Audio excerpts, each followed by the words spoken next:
Shalom shalom bene data, ndabasuje mwese aho muherereye.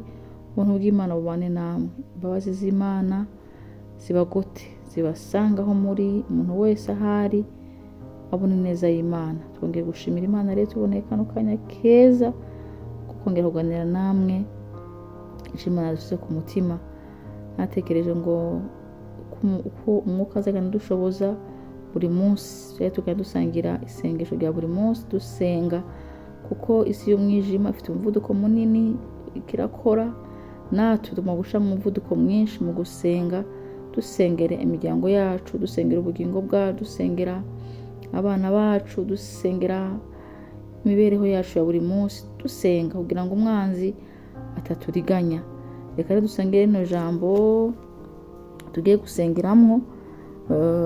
Ni ijambo riri muri Abacamanza igice ca 16 umurongo wa 28. Haravuga ngo nuko Samusoni atakambira Uwiteka, aravuga ati Uwiteka Imana, ndakwinginze nyibuka, ndakwinginze impa ku mbaraga aka kanya gusa Mana, kugira ngo mporere amaso yanje yompi Abafilisitiya. Ndashaka yuko dusengera muri iri jambo, tubwire Imana ngo dutakire Imana, tuyibwire ngo itwibuke dusikire imbaraga. Hano Samusoni ariko aravuga aya magambo, yari amaze igihe Abafilisitiya bamufashe bamuboshe, amaze igihe Delila muhiga ashaka kumenya aho akura imbaraga, yari amaze igihe abanesha batsinda, maze bashaka strategy zose zo kugira ngo bamwambure imbaraga, kugira ngo bamwice. Rero hari ibintu byinshi yamaze igihe bishaka kutwica, hari ibintu byinshi yamaze igihe bitugose, Abafilisitiya batugose impande zose. Ashobora guca mu rubyaro, ashobora guca mu kugwaza, Umufilisitiya agaca mu kazi ukora, Umufilisitiya agaca mu buryo butandukanye. Ariko turashaka gutakira Imana ngo itwibuke, turashaka gutakira Imana ngo itwibuke, turashaka gutakira Imana ngo itwibuke iri joro canke iki gicuku. Tubwire Imana ngo twibuke n'imiryango yacu, udusukira imbaraga. Ijambo ry'Imana ratubwira ngo ni Imana isukira imbaraga abacitse intege, ngo nihe imbaraga ngo abadendebukiwe, ngo abacitse intege basubizamwo imbaraga, ngo niyo isukamwo imbaraga amava atentebutse ngo yasubizamwo intege.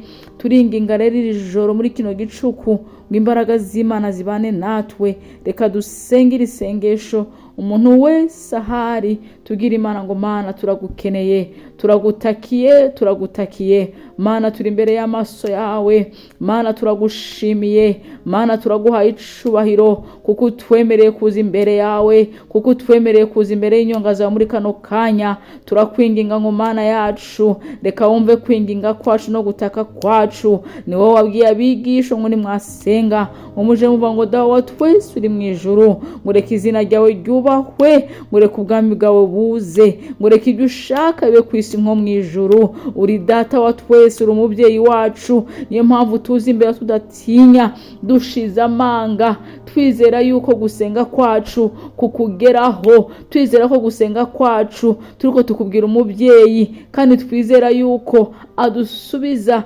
akadusubizana ubugwaneza. Turagushimira rero Mana yacu, turavuze ngo reka izina ryawe ryubahwe, reka ubwami bwawe buze, reka izina ryawe rishigwe hejuru, reka ibihumeka byose bivuge gukomera kwawe, kuko nta yindi Mana iriho, nta yindi Mana idukunda nk'uko dukunda, nta yindi Mana yadukunze nk'uko wadukunze, nta yindi Mana igira imbabazi n'ibambe nk'uko mwamuzigira, nta yindi Mana yaturere mu ijuru n'isi atari wewe, nta yindi Mana iriho atari wowe Mwami. Turagushimiye mubyeyi mwiza, turaguhaye icubahiro, turavuze ngo reka izina ryawe rishigwe hejuru, reka ibiriho byose bishishe bugufi, reka amavi yose acishe bugufi, ariko izina ryawe ryubahwe. Ni wowe mbaraga zacu, ni wowe gakiza kacu, ni wowe byiringiro bidakoze isoni, ni wowe abaguhungiyeho bose batigera bakogwa n'isoni. Niyo mpamvu muri iri joro, niyo mpamvu muri kino gicuku, niyo mpamvu muri kano kanya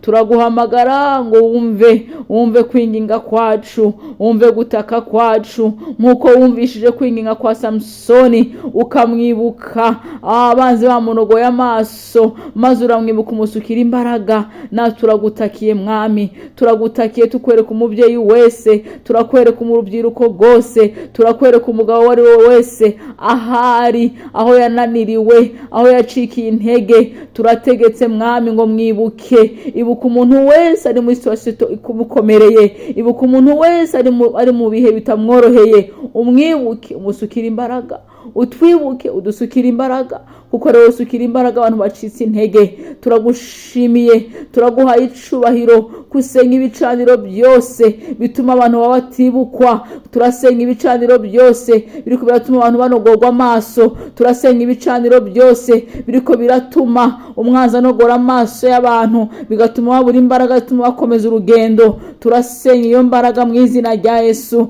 ndananiza iyo mbaraga yose mu izina rya Yesu. Turavuze ngo reka abantu bawe bagendere mu butsinzi bwawe, turavuze ngo reka ubibuke, wibuka abantu babuze akazi, wibuka abantu bakeneye kubaka ingo zabo, wibuka abo bakobwa bakeneye kubaka, wibuke mwami abasore bari mu bushomeri igihe kirekire, ubibuke, wongere ubibuke. Dawidi niwe yavuze muri Psalm ya 3:2 ngo erega mwami waje ngo abanzi bangose ni benshi, ngo maze ngo barandeba ngo bakavuga akiza kanje kazaturuka hehe, maze baravuga ngo erega ngo niwe ushira umutwe wanje hejuru. Reka mana yanje ibituma abantu ba mwami wanje imitwe yabishigwa hasi, reka bifatwe mpiri mu izina rya Yesu. Ibyari bigose Dawidi byaramuretse, kuko ari wowe wahagararanye nawe, uramutsindira, uramuneshera.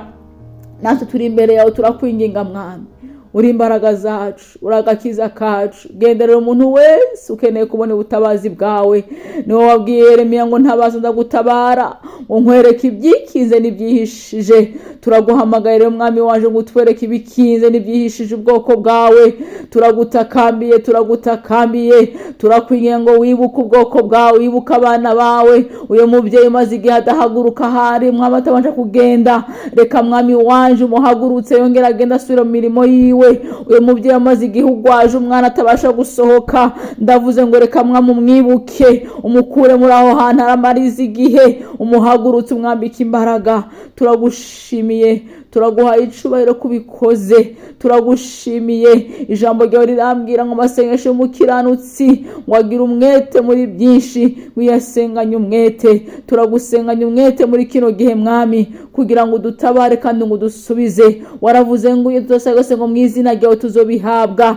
Ibyo byose dusaba mu izina ryawe, twizera ko tubihabwa, twizera ko tubihawe. Turagushimira Mana kubiduhaye, kuko uri Imana y'agakiza kacu, kuko ari we bendera ryacu. Ndagushimiye, ndaguhaye icubahiro, kuko ari we gakiza kacu, kuko ari we bendera ryacu. Ndagushimiye kuhaye intsinzi muri kino cyumweru cyose bagiye gutangira. Ubahaye umugisha w'ubugeni n'ubumoso, ubahaye umugisha bagenda, ubahaye umugisha bagaruka, bazagenda babona ineza yo ku munsi ku wundi, kuko ari wowe Mana uzamurikishiriza umuco wawe, kuko ari wowe Mana ubitangiye imbere muri byose. Abazagenda mu kazi bazagendane favere yawe, abazagenda gucuruza, abazagenda ku mashure, ineza yawe n'ubuntu bwawe uze ubitangira imbere, ubavuganire, ubibuke, ubagenderere, wasukira imbaraga n'ubwiza n'icubahiro cawe. Urakoze gitare c'amahanga, urakoze kutwibutse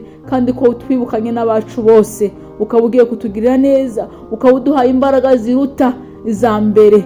Urakoze Yesu, tubisenze mu izina ryawe Yesu Kristo wapfuye kandi akazuka.